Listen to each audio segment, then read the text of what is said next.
guys! For today's video, magluluto ako ng tinolang manok. And ito yung isa sa mga ingredients. Sibuyas, luya, look at that, so dami. And papaya. Mamaya ng iba ng bawang. And this is, ganito magbalat ng papaya.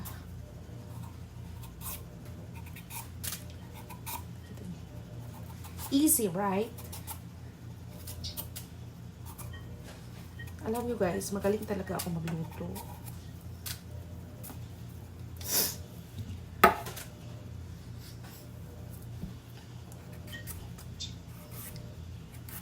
Mamaya, kaya ngayon pinapakita ko lang sa inyo kung paano magbalat ng papaya. Mamaya, ipapakita ko na sa inyo ang lahat ng ingredients na gagamitin ko. Tinolang manok with papaya, malunggay, and lemongrass. Alam niyo yung lemongrass? Tanglad. Uy, tanglad in Filipino. O, diba? May papaya dito. Sayote sana dinampot ko kanina.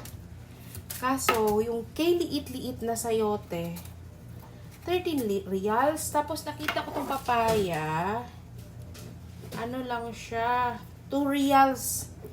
Kaya, iba mas masarap naman to. Para marami ang gatas ng mga ina. Ng mga nanay. Multitasking tayo guys. Habang naglalaba ako, naririnig nyo yung aking washing machine. Habang naglalaba ako, magluluto.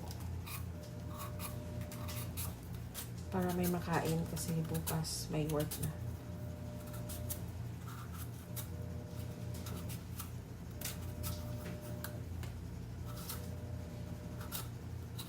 Dati, alam nyo ba guys, na ang chicken dati, nung nandito ako sa Saudi is 3 reals ang isang peraso. Hanggang sa nag-6. Hanggang sa... Ngayon, ewan ko, 60 na yata per kilo. Not sure kasi hindi naman ako masyadong nagluluto at hindi naman ako bumibili. Kaya ngayon ko lang may nakikita ako 18, ganun. Kaya nagmahal na talaga dito sa Saudi.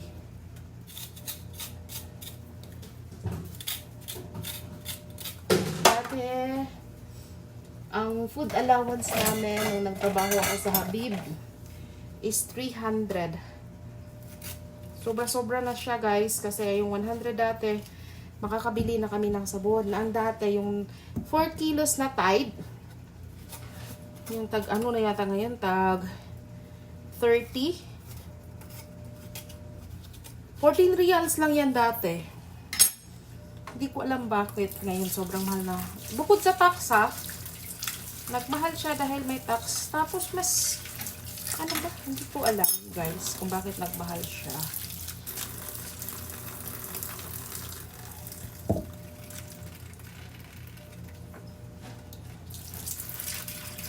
Kasi, price man niya yun. Kaya ang ina-style talaga, dapat maano ka.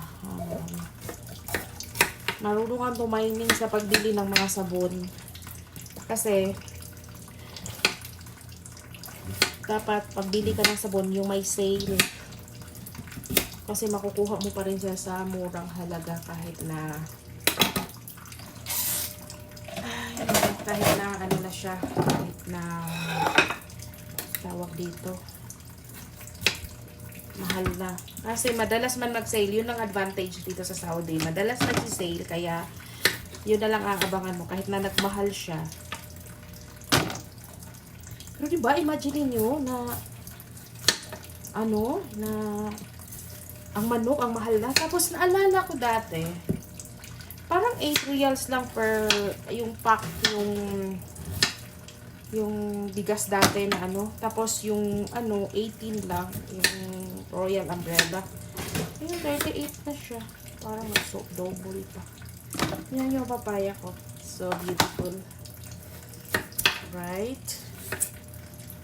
Mabilisan guys kasi marami pa tayong gagawin. Kasi kanina nakalimutan ko ang ang bawang.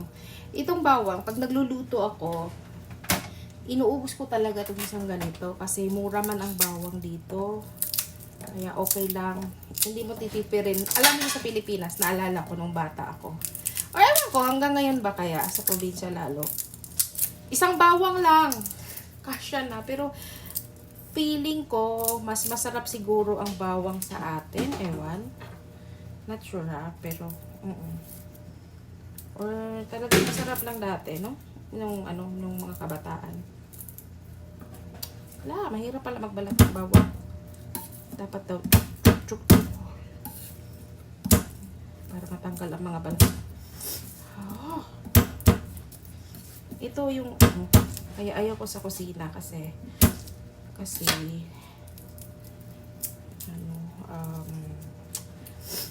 sinisipon ako sa sa sibuyas, ano ba yan, mga ganun. Kaya ito. Diba? Ubusin natin tong bawang kasi hindi natin titipirin sa bawang. Pero tinipid ko sa manok. Ipakita ko sa inyo mamaya ang manok. Kasi sabi ko sa inyo, ang manok dati, 3 reals lang. Nung nag-6 nga, namahala na ako. Ngayon, 16 na or 18 per kilo. Kaya lang, ini-style naman nila. Hinihiwa-hiwa na nila. Tapos, ini-sale-sale nila pagka medyo, luma na.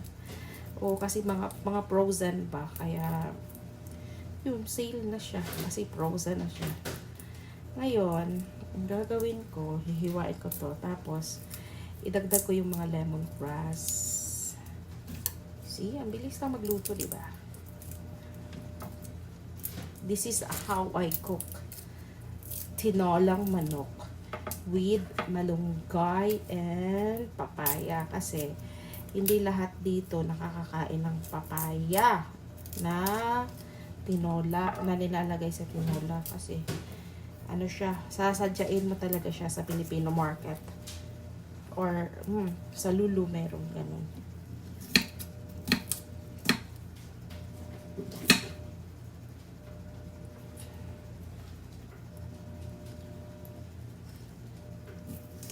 Nagbili din ako ng alokbate, talbos ng kamote. Kasi pag nag-duty na, gisa-gisahin na lang, prito-pritong isda i-partner. O diba, pwede na. Ako, doon sa pasyente ko, tuloy kami ng food cake. Pero diba, araw-araw ba naman kakainin natin Arabic food? Astaghfirullah them. Kahit masarap pa sila magluto kasi may chef sila sarili. Hindi pa rin uubra.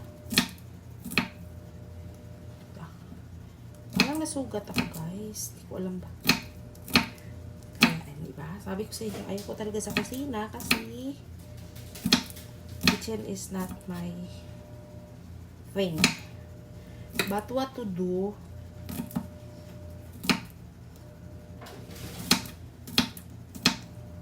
Basta makaluto. Bawal pintasan ang luto ko, ha?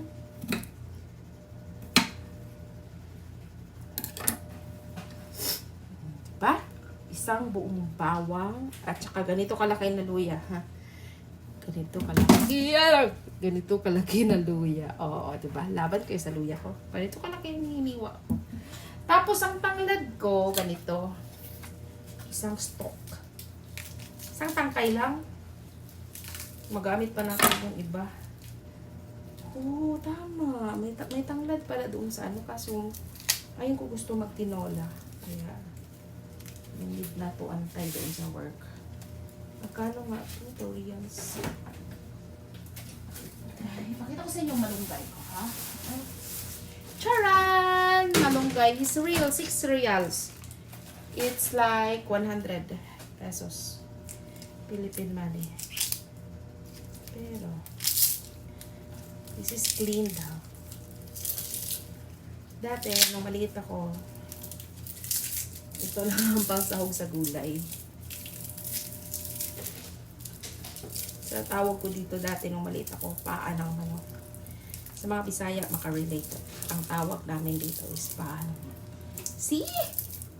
Marupok. Marupok ang ano nila dito. Ang tanglad. Oh, this is my ingredients, ha? Ulit-ulit. Sibuyas, tanglad, luya, at saka, ano to? Ahos, bawang. Tapos, ito, papaya, malunggay, at saka ipakita ko sa inyo ang chicken ko. Kasi nagtitipid ako. Hindi pwedeng hindi magtipid dito, guys. Ito, tingnan nyo itong manok ko, guys. Di ba kasabi ko sa inyo kanina, mahal ng manok dito? Kaya itong binili ko, yung mga chicken back. Di ba ito yung mga masarap? May laman naman siya eh. Tsaka di ba masarap siya, buto-buto? Oh, may liig pa. Oh, 250 reals lang. 5 reals ang dalawa. Oh, di ba? Nakatipid na ako.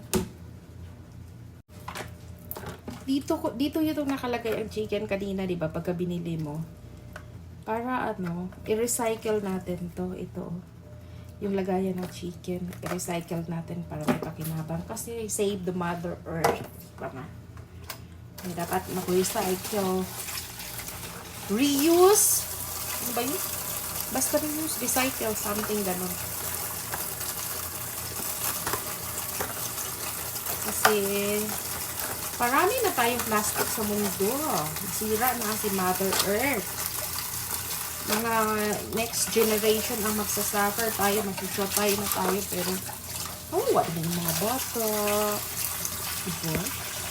Wala naman sila. Sila ang magsuffer sa walang disiplina natin. Nakulot pa kayo sa akin ngayon. Tingnan nyo yung chicken ko, ha. Ito yung sa ano, kasi di ba may ano dito, nagbebenta sila ng chicken breast. Which is yun yung binili ko nung nakaraan. Ito yung pinagkuhanan. Ito, pinagkuhanan ng pakpak. Yan, chicken breast. Tapos wala talagang ulo dito. Ewan ko bakit, bawal. Ito din, hindi man ito binibenta dati. Pero dahil nga, sa mga kababayan din natin na sadik, hinihingi, di ba? Pati wings dati, hindi yan binibenta. Lahat. Ngayon, pati skin, binibenta na pati paa. Kasi, nalaman ng mga tao dito na, uy, napapakinabangan pala ng Pinoy. Diba? Kaya, benta na. Hindi binibenta or, di lang din natin alam na kung bakit binibenta na nila. Dahil, in demand sa market. Teka lang. Diba sinabi ko chicken skin? Teka lang. Yung chicken skin binibenta na, pero ang ulo talaga, parang wala akong nakita na binibenta na. Hindi ko alam. Baka bawal. Baladia is real. Yun. Nangpunta pala ako sa Lulu nung last time. Kasi, sa Lulu kasi, ang chicken skin nila na, chicharon. Ito, tingnan niyo ito. Chicken skin ko. Siguro, ito, 595 reals. Siguro, mga 5 ganito ang isang 5 reals doon. Kaya, ang ginagawa, doon sila nagkukumpra ang mga kababayan natin. Doon sila nagkumpra, tapos i-repack nila.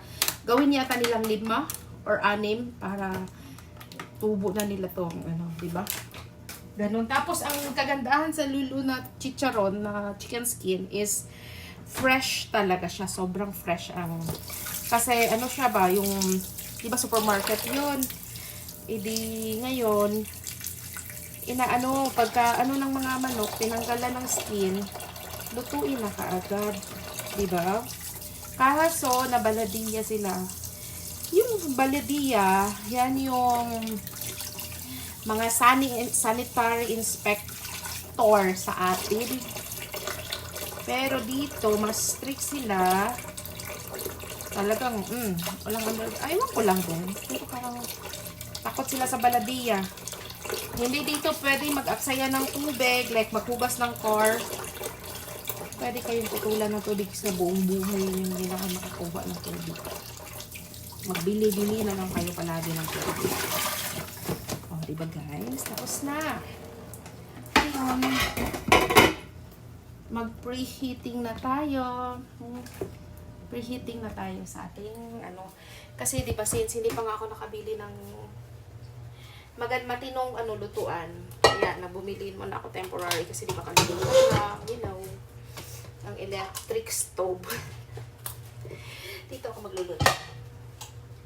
Tingnan nyo yung electric stove ko. Sobrang liit. Sana diba? Tapos yan ako magluluto. Magpainit na ako kasi matagal man mag-init ang electric stove. So, habang nagpapainit ako ng electric stove, habang naglalagay ako ng ibang mga ingredients, malunggay. Ganon. Sobrang dami pala ng malunggay natin. At saka fresh siya, kaya masarap. Mabilis lang siya. Shook! Oh, di ba? Mabilis lang. May tunog siya. This is malunggay in Saudi Arabia. Hindi na to export ha, ay import dito. May mga tanim na talaga dito ng malunggay. Marami. Hindi ko alam kung itong papaya na to, kasi mura na siya. Dati mahal-mahal ng papaya. Meron natin silang tanim na papaya dito. Langka, everything. Meron na sila. Diba? Tingnan nyo. Worth it naman pala yung ko.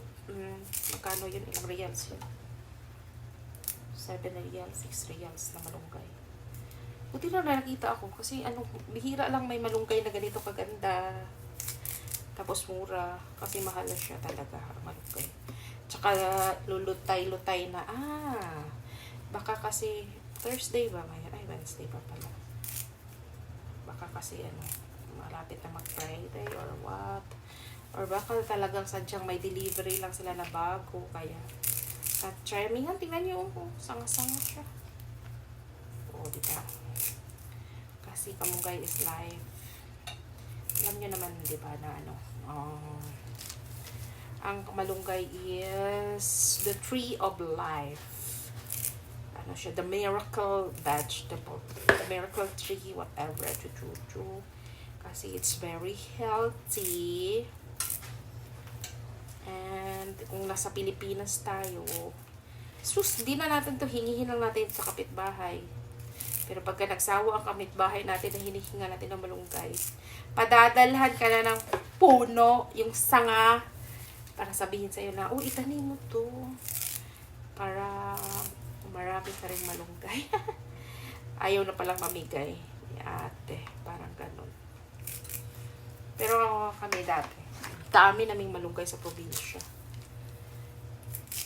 Ewan ko kung ako lang ba.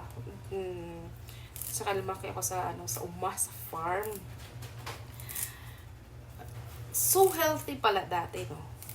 Yung ang guyabano, o merienda, prutas lang, na walang spray-spray. Ngayon natuklasan na. Anti-cancer pala ang guyabano. Diba? Tapos ito, marami palang nagagamot siguro. Kaya nagtatagal ang mga pamilya, mga lolo natin dati. Kasi they're eating healthy. Imagine mo, pagkatay ng kambing, hindi na mga frozen or processed. Walang processed. Wait, sa atin ang to. Siguro nakakain ako ng corned beef, malaki na ako. Kasi sa amin. Tapos nung high school ako, secret lang natin. Nung high school ako, di gusto ang sardinas. Ang pang breakfast namin, tuyo talaga yan. Bulat ba? Bulat. Tapos, ginamos, gulay. Di talaga mawawala yan. Kasi di ba magbe-breakfast naman talaga tayo sa probinsya, kanin naman talaga. Tapos, lunch. Tapos pagka kunyari mag-swimming kami sa ilog, yung mga malalaking ilog. Ngayon, magdadala ako ng manok kasi maraming manok sa amin. Ngayon, yung iba, sardinas ang ulam nila. Oh my God, ipagpapalit ko ng ang manok sa isang latang sardinas. Gusto ko ako lang kumain ng sardinas. Ganun ako ka-ignorante dati. Taga-bundok is real. Di uso ang sardinas during my time. Kasi marami naman kaming makain. Pagka wala kaming makain na ano, every week kasi naman malengke. Tabo ang tawag dyan. Kailangan meron kaming mga lapu-lapu na tuyo palagi. Tapos, gulay-gulayan yan. Tapos manok, lunch, kadalasan. Manok talaga yan. Kasi ang dami naming manok. Nag-iitlog-itlog lang sa mga damuhan. Or breakfast ko pala, kadalasan itlog. Yung mainit pa na rice, tapos ano, ipipisain lang yung itlog doon. Yan. Diba? Ang dami yun. Ang dami kong malunggay eh. Bakit ba ang init? Tama. Darating na yung mga trabahante ko. Trabahante. Okay. This is how I cook tinolang manok. Pinakita ko na sa inyo yung ingredients. This one, sibuyas, onion, garlic, lemongrass, and luya. Tapos, papaya, yung papaya. Tapos, chicken, buto-buto. And, ang pinang superstar sa lahat, malunggay. Ngayon, nainit na siya.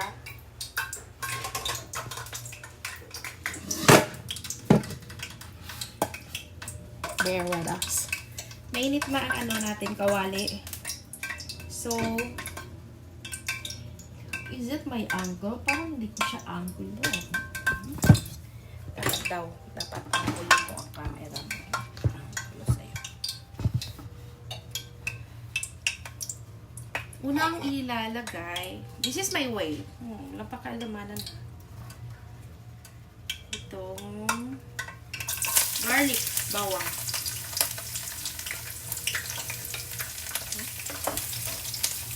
Bawang. Bako ba?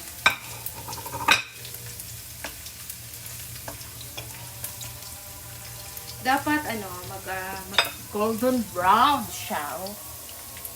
May hipon pa pala ako dito na niluto ko kagabi para pangbaon ni Charlie. At hindi ko nakain ng tira. Pero tinipid ko daw siya, sabi niya. Tignan niyo yan, guys, ha? That's garlic. Excuse me. Hindi ko alam kung ang luya ba ang susunod ko or ang ano.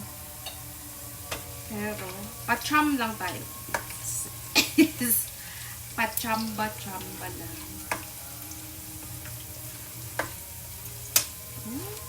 Matagal pala mag-brown. Kaya, saludo ako sa lahat ng mga nagluluto. Ang init. Ang init magluto. Tapos,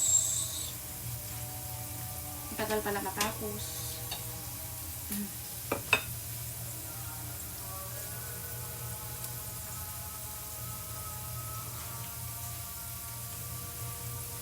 Pwede na siguro to. Medyo, hindi pa siya na golden brown.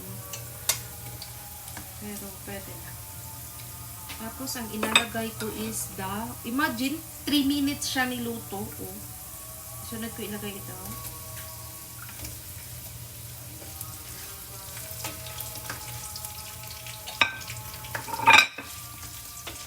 Siguro, pwede na silang sabay nito. No? Tingnan nyo guys. Tingnan nyo ang ano ko. Isang ganito kadami, sobra pa.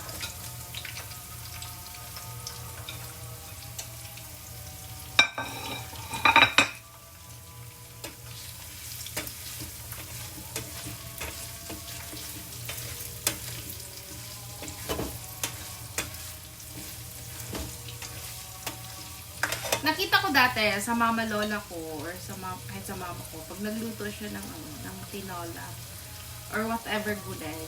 Kasi palagi kaming may tanglad. Sa lahat ng niluluto namin may tanglad. Superstar to sa pagluluto. pinapahuli siya para daw mabango. Pero, hindi ko alam kung mali ba yung ginagawa nila. Kasi nakikita ko ngayon sa mga nagluluto. Inaano naman siya, nilaglagay na siya. Not sure. Pero para sa akin, parang mas tama itong ganito kasi para ma-absorb ang mga nutrients. Para kumatas ang luya. Diba? Ay, luya. Ang tanglad. Kasi tanglad is one of herbal.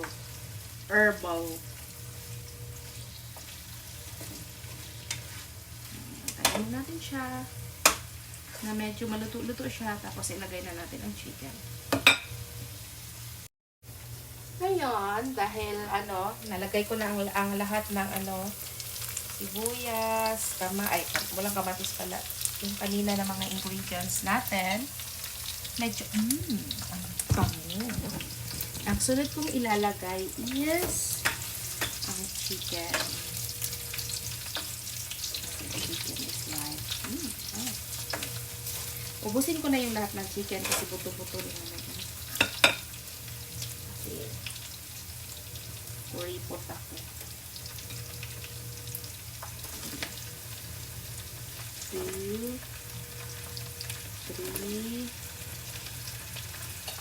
4, 5, 6, 7, dami pala. 8. So, ibig sabihin, 250 walang peraso. Ha?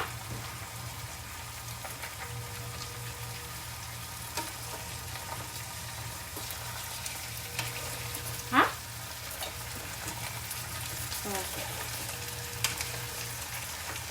Oh, dalhin mo yan. Dalhin mo yan.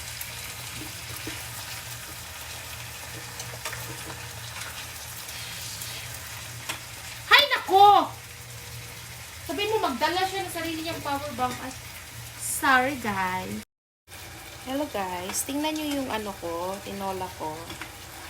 Diba parang nag-white na. Ibig sabihin parang luto na siya. Kasi tinagalan ko talaga. Naglabas na ng sariling oil ang ko. May oil na siya. Diba? Super yummy. May tinolang manok na buto-buto lang kasi walang budget. Bismillah. Lapis siya. Ang lagay natin dyan sa susunod is ito na. And ito ang pang-finish. At saka pala guys, ewan ko kung nabanggit ko sa inyo na dito sa Saudi, ang water dito sa gripo is, yung sa Poksat is, siya, seawater. So, it's not healthy at saka medyo dirty siya. Kasi hindi kagaya sa atin na pwede nating inumin ang tubig sa gripo, di ba? Kung hindi siya filtered, wala siyang parang binibili. May binibili yung mga Arabo dito na machine para ma-filter yung water.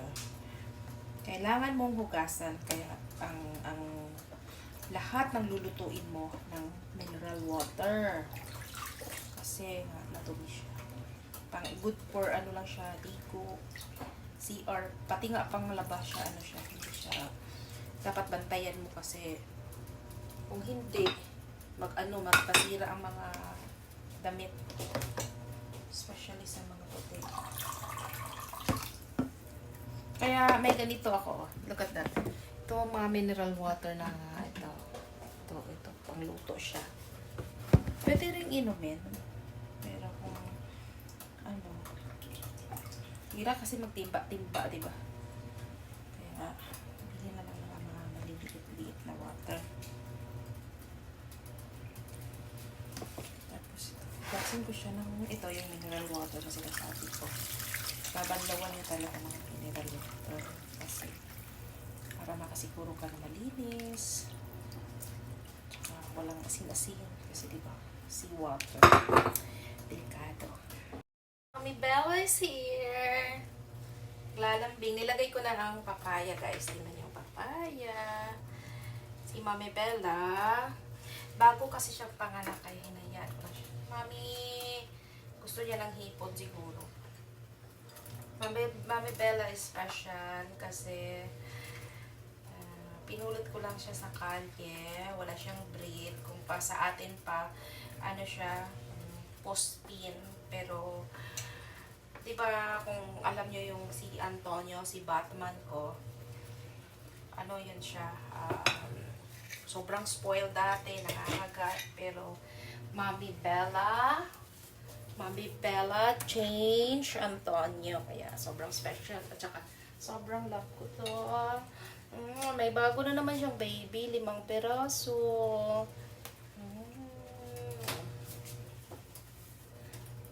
Love yan si Mami Bella. Super love. Hugas tayo ng kamay kasi naghawak tayo kay Bella. Alam ko nang hihingi siya ng pagkain. Kuha na natin ang hipon.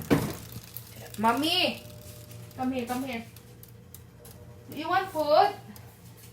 Come here. Huwag kang magpaano. Ay, nako. Hindi mo nagkarero, Mami. Hindi ko siya pwedeng bigyan kasi magkakagulo. Actually, kakabigay ko lang sa kanila ng wet food. Pero iba kasi nagpapadede. Tsaka, especially 5 ang baby ni Ma'am Bella. Pagka kumulo na yon, pagka malambot na konti yung papaya, pagka lumambot na yung papaya, ilagay ko na ang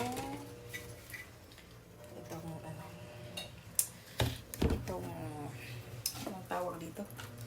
Ngayon, tanggalin ko na siya sa water. I-drain ko na. Para mamaya, ilagay na. 2 beses ko siyang hinugasan ng mineral water to make sure na malinis siya. At tatanggal yung seawater galing sa faucet. Siguro hindi alam ng iba yan. Ng water sa Saudi ay seawater. Kaya, hindi siya maganda sa mga rebonded na buhok. Yung iba, which is ako din dati, kada uwi ko sa Pilipinas, bago ako bumalik, nagpapariband talaga ako kasi parang ganda. Pero parang pagdating mo dito, parang sinisira mo lang ang buhok mo. Gumastos ka na.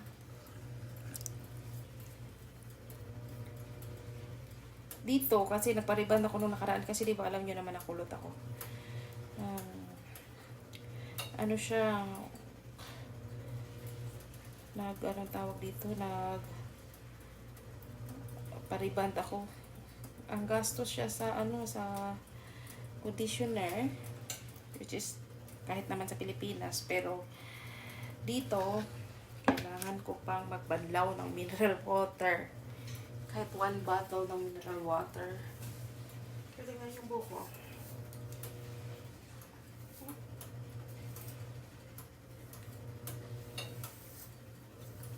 wala ang kulot. Pero bumabalik ng daman. Tsaka.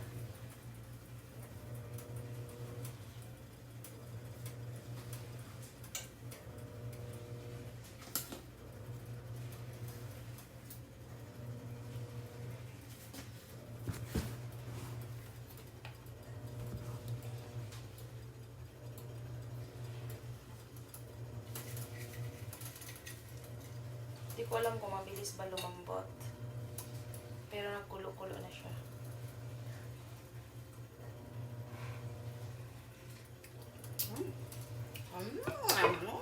Ang sarap! Nagluto ka! Ito na yung finished product ko ng tinola. Kita niyo yung luya, malunggay, and all. Rice na dukot na. Sausawan, hipon, cola and water, and with chachuchuy galing sa duty. Kaya pinagluto ko kasi I know she is tired. Chachuchuy. Naligo ako kasi galing ako sa ER. Okay.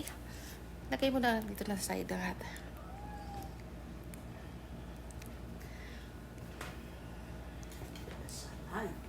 First time. First time magluto natin. Wow. Sarap. Hindi nga, yung totoo. Masarap talaga. Ito talaga yung ang hinahanap ko after duty. Sabaw. Mainit. Diba? Kasi lagi mo ako pinapakain ng malamig. First time. Bukas wala na kasi mag-work na ako, inshallah. Inshallah. Bella, Bella. Sure ka, masarap? Yes. It's masarap. Hi guys, kakain na kami. Ano eh? Kailangan niya ng kanin. Oh, Mami Bella? Ano? This one. It's okay. Eat, eat. Sabi nga ni Kulas, ano daw, dapat daw ang pagkain, hindi daw sinasali sa vlog. Kung kilala niyo si Kulas, hindi daw sinasama ang pagkain sa pag-vlog. Kaya, thank you for watching.